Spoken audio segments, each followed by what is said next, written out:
Hello दोस्तों, नमस्कार। उम्मीद करता हूँ सभी लोग बहुत अच्छे होंगे। इस ठंड में अपने आप को बचाए रखे होंगे। और जैसा कि आप सभी लोगों को दिख रहा है, मैंने सेंट्रल रिजर्व पुलिस फोर्स की वेबसाइट को ओपन कर रखा है। ये इसकी ऑफिशियल वेबसाइट है। आज हम बात करेंगे इसके रिजल्ट के बारे में। हेड कांस्टेबल मिनिस्ट्रियल 2022 की जो वैकेंसी थी वो सीआरपीएफ की तरफ से सारा काम हो चुका है। कैंडिडेट की तरफ से भी कंप्लीट काम हो चुका है। अब वेट है कैंडिडेट को रिजल्ट का और सीआरपीएफ को रिजल्ट जारी करने का। ये मोस्ट अवेटेड भर्ती है सीआरपीएफ कैंडिडेट्स के लिए। तो आज हम उसी के बारे में चर्चा करेंगे। आप लोगों से मेरी रिक्वेस्ट है कि आप अगर नए हैं तो चैनल को प्लीज़ सब्सक्राइब कीजिए, और अगर पुराने हैं तो लाइक कीजिए, शेयर कीजिए, और आप अपना प्यार यूँ ही बनाए रखिए। अब चलते हैं टॉपिक पर। जैसा कि आप सभी लोगों को पता है कि सीआरपीएफ हेड कांस्टेबल मिनिस्ट्रियल की 4 तारीख से लेकर के 22 तारीख तक टाइपिंग थी, वो कंप्लीट हो चुकी है। 4 तारीख से 16 तारीख तक लिस्ट फर्स्ट, और 10 तारीख से 22 तारीख तक लिस्ट सेकंड। ऐसे करके लगभग 1,41,000 कैंडिडेटों ने टाइपिंग दिया है। सॉरी, उनको कॉल किया गया था। 1,41,000 कैंडिडेट थे। अपीयर कितने हुए हैं, कितने टाइपिंग में पास हुए हैं, ये एक्सपेक्टेड डाटा आज मैंने एक तैयार किया है। कोशिश करिए आप लोगों के साथ शेयर करूं। और जो ये डेटा है वो एक्सपेक्टेड है, लेकिन लगभग 99% ये सही भी है। ऐसा नहीं है मैंने परसेंटेज बेस पे डाटा शेयर नहीं किया है। आप खुद, मैंने बहुत मेहनत करी है। प्लीज़ गाइज इस वीडियो को पूरा देखिएगा। एक ही रिक्वेस्ट है मेरी, वीडियो को पूरा देखिएगा। बहुत मेहनत करी है, एक एक्सेल सीट तैयार करी है मैंने, आप लोगों के साथ बिल्कुल शेयर की जाएगी वो। सबसे पहले मैं आपको सीआरपीएफ की ऑफिशियल रिक्रूटमेंट वेबसाइट पे लेके चलता हूँ। देखते हैं कि आज यहाँ पे नया कुछ मिला है क्या। तो हम, जैसा कि आप लोग सब लोगों को दिख रहा होगा, 8 नोटिस हैं, नवा नोटिस कोई भी नहीं है। यानी 13/12/2013 के बाद 2023 के बाद में सीआरपीएफ की तरफ से कोई भी नोटिस नहीं आया है। तो रिजल्ट के बारे में या फिर नया स्किल टेस्ट वगैरह के बारे में कुछ भी नहीं है। एएसआई का स्किल टेस्ट ख़त्म हो चुका है, बहुत कम बंदे उसमें पास हुए हैं। यूट्यूब पर तो आपको वीडियो देखने के मिल रहे होंगे कि एक भी बंदा पास नहीं आया, लेकिन ये सब झूठ है। कैंडिडेट पास हुए हैं लेकिन नाम मात्र के, तो उसमें वैकेंसी भी कम थी और नाम मात्र कैंडिडेट पास हुए हैं। तो सबसे पहले मैं आपसे डाटा कुछ शेयर करना चाहता हूँ। गाइस वीडियो पे बने रहिए और चैनल को सब्सक्राइब कीजिए। मैं आपको पुनः कहना चाहूँगा कि आप नए हैं तो चैनल को सब्सक्राइब कीजिए, शेयर कीजिए, लाइक कीजिए। आपके सामने एक बहुत ही मेहनत करके एक एक्सेल शीट तैयार की गई है। सबसे पहले आपको मैं इसके बारे में रूबरू करवा दूँ। इस एक्सेल शीट में मैंने सबसे पहले सीरियल नंबर है, उसके बाद कैंडिडेट के सीरियल नंबर हैं कि ये मैंने, देखो, ग्रुप वाइज कौन से ग्रुप पे कितने से कितने सीरियल नंबर पे कैंडिडेट हैं। उसके बाद में डेट 15 और 16, जैसे ये है एग्जांपल के तौर पे मैं आपको बताऊं, ये 15-16, ये 16 तारीख, ये 4 दिन। ये टोटल डेज है कि कौन से सेंटर पर कितने दिन टाइपिंग हुई है। ये है टोटल कैंडिडेट, कौन से सेंटर पर कितने कैंडिडेट आए हैं टोटल। ये एवरेज कैंडिडेट कि पर डे कितने कैंडिडेट आए हैं। ये अपीयरिंग कैंडिडेट है कि पर डे कितने कैंडिडेट पर डे का है, और ये टोटल अपीयरिंग कैंडिडेट है। फॉर एग्जाम्पल हम यहाँ इससे समझते हैं, जैसे ये गुवाहाटी का है। गुवाहाटी पे 3 स्लॉट में टाइपिंग हुई एक ही दिन थी, लेकिन उनका सीरियल नंबर वो 3 अलग अलग जगह दे रखा था। 16 तारीख की डेट थी, तो टोटल कैंडिडेट 93 के 93 का एवरेज आया। टोटल बैच 2 बने होंगे 50-50 के, तो 50 के जो जैसा हम अदर सेंटर पर अपीयरिंग देख रहे हैं उस हिसाब से 30 कैंडिडेट, यानी 30% का रेशियो मैं मान के चलता हूँ, तो लगभग 30 कैंडिडेट आए होंगे। 30 में से 3 लोगों ने पास की होगी टाइपिंग, और फाइनल में भी 3 तक पहुँच गए। तो इस हिसाब से मैंने एक ये पर सेंटर, हर एक सेंटर का एवरेज डाटा, एक्सपेक्टेड डाटा उठाया है। उसके आधार पर मैं आपको बताऊंगा, आपकी आंखें खुली की खुली रह जाएंगी कि पोस्ट भरेंगी या नहीं भरेंगी, खाली रहेंगी या नहीं रहेंगी, खाली रहेंगी तो कितनी रहेंगी, दूसरी लिस्ट का सच क्या है, पहली लिस्ट का सच क्या है। क्योंकि यूट्यूब पर एक भ्रम फैलाया जा रहा है कि लोगों को ये बताया जा रहा है, स्टूडेंट्स को, कि पहले लिस्ट से जितने भी बच्चे हैं जो पास हैं वो अपने कॉल लेटर का बिल्कुल इंतजार करें, लेकिन कौन से लोगों को खतरा हो सकता है, कौन से लोगों को नहीं, वो उनके बारे में मैं आपको बताऊंगा। और ये एक बिल्कुल आप खुद यकीन करोगे जब आप इसको एनालिसिस करोगे ना। देखो गाइज, करके आप इसको एनालिसिस कर सकते हैं। ये पहले लिस्ट, ये सीट नंबर 1 है, इसमें टोटल 14 सेंटर हैं। 14 सेंटर में ये जो रेड मार्क जो मैंने कर रखे हैं ना, ये वो सेंटर हैं जहाँ से सबसे ज़्यादा कैंडिडेट को बुलाया गया है और सबसे ज़्यादा अच्छा रिजल्ट रहने की उम्मीद रहती है इन सेंटर्स पर। देखिए यहाँ पे जैसे हम ये लेते हैं, ये मुजफ्फरनगर है, एमजीआर ये जो है, ये मुजफ्फरनगर जो कि यूपी में पड़ता है। मुजफ्फरनगर 4 से 16 यानी 12 दिन टाइपिंग हुई थी। 4,381 कैंडिडेट को कॉल हुआ था। 365 का एवरेज आया था पर डे। 1350 लोगों को यहाँ अपियर हुआ होगा एवरेज। हम चलते हैं कि 130 से 150 के बीच में एवरेज बिठाते हैं, तो 1350 बच्चे आए होंगे इसमें।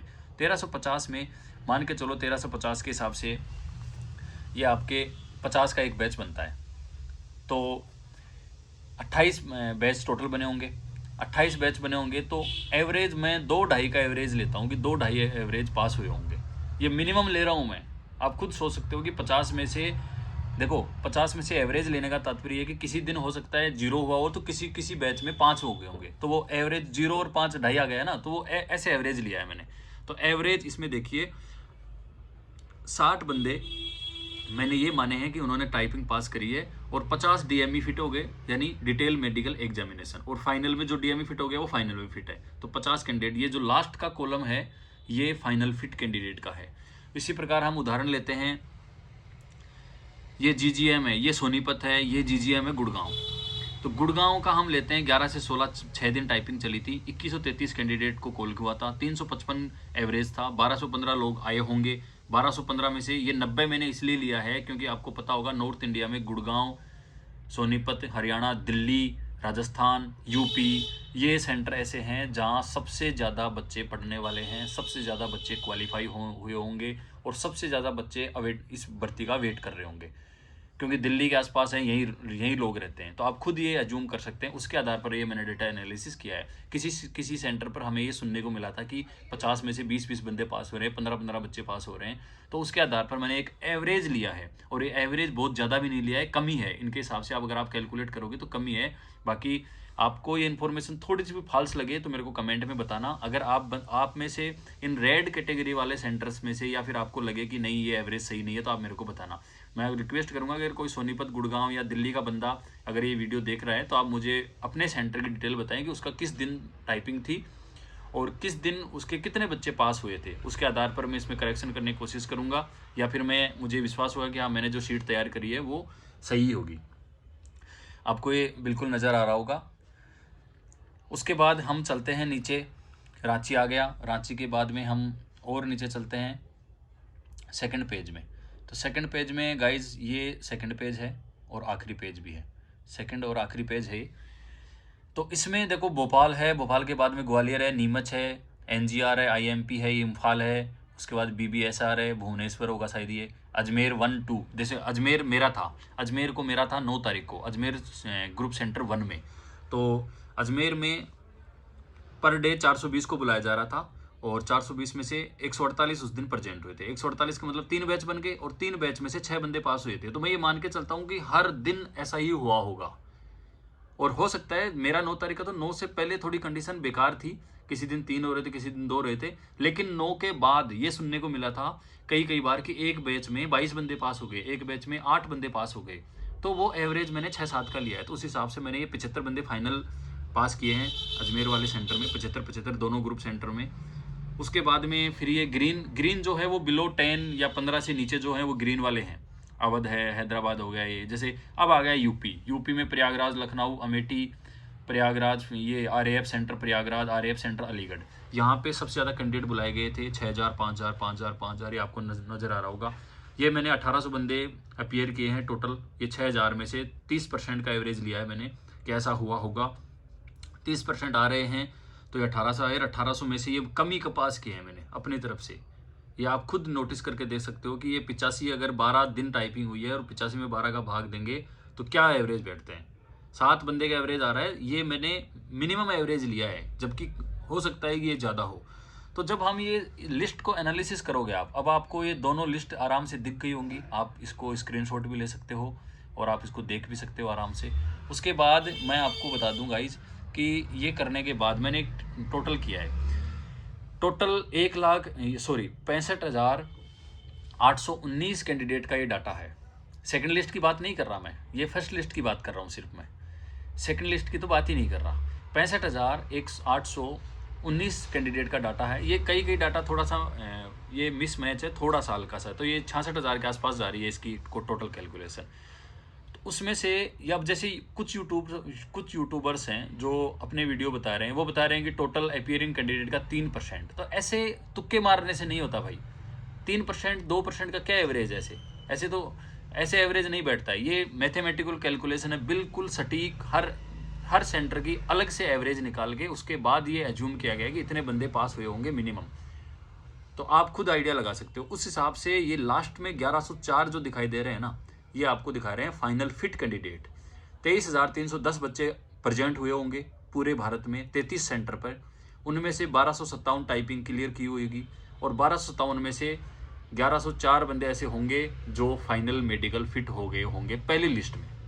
अब आप ये सोच रहे होंगे कि नहीं ऐसा तो हो ही नहीं सकता, 500 से ऊपर हो ही नहीं सकते। भाई ऐसा नहीं है, ऐसा नहीं है। जो मैंने रेड मार्क के जो कर रखे हैं ना यूपी में, यूपी वाले, राजस्थान वाले, दिल्ली, हरियाणा, ये सब जो मैंने कर रखे हैं, ये यहाँ पे बहुत अच्छे अच्छे कैंडिडेट हैं।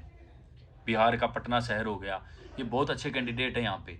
यहाँ पे अपीयरेंस भी ज़्यादा थी, नंबर ऑफ कैंडिडेट के पहुँचने की संख्या भी ज़्यादा थी, तो पास होने की संख्या भी ज़्यादा थी। और आपको यकीन नहीं हो तो जिन लोगों ने टाइपिंग दी थी उन लोगों से आप रूबरू कर लेना।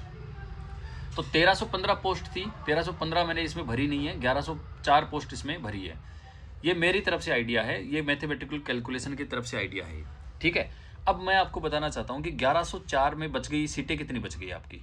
ये आपकी लगभग मोटा मोटा 200 और 11 सीट बच गई, 211 सीट बच गई। तो गाइज ये 211 जो सीट है ना, वो ओबीसी, जनरल और ईडब्ल्यूएस की नहीं है 1% भी।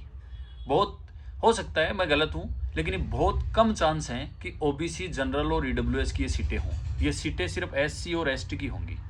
लेकिन हम ये भी मान सकते हैं कि 211 सीटें सारी खाली नहीं हो सकती, क्योंकि मैं आपको बताऊं, देखो शुरू के 7-8 दिन जो टाइपिंग हुई थी ना, वो कैटेगरी वालों की हुई थी, एससी एसटी वालों की। उसके बाद में ओबीसी वाले कैंडिडेट पहुंचना शुरू हो गए थे, जनरल वाले पहुंचना शुरू हो गए थे, ईडब्ल्यूएस वाले पहुंचना शुरू हो गए थे। तो ये जो सीटें खाली छोड़ी है मैंने कैलकुलेशन के आधार पर, ये मैंने मिनिमम कट ऑफ ली थी, इसलिए सीटें खाली रह गई, अदरवाइज ये डाटा ऊपर जा रहा था।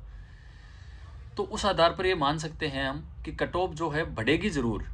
अब कितनी बढ़ेगी इसके भी मैंने सीट तैयार करी है, ये भी मैं आपको दिखा देता हूँ। अब गाइज इस पर थोड़ी सी नज़र डालिए।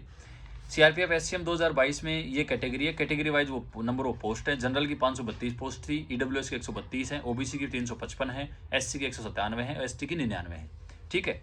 अब जनरल की जो सीटें हैं, जनरल की सीटों में क्या होगा, जैसे ओबीसी, ईडब्ल्यूएस, एससी और एसटी, इन कैटेगरीज में हायर जो रैंक होगी ना, जो जिनके 70, 66, 65 ये नंबर होंगे, वो सारे जनरल में चले जाएंगे, क्योंकि इस भर्ती में जनरल कैंडिडेट कम पहुंच रहे हैं, तो वो जनरल की सीटों को कवर करेंगे।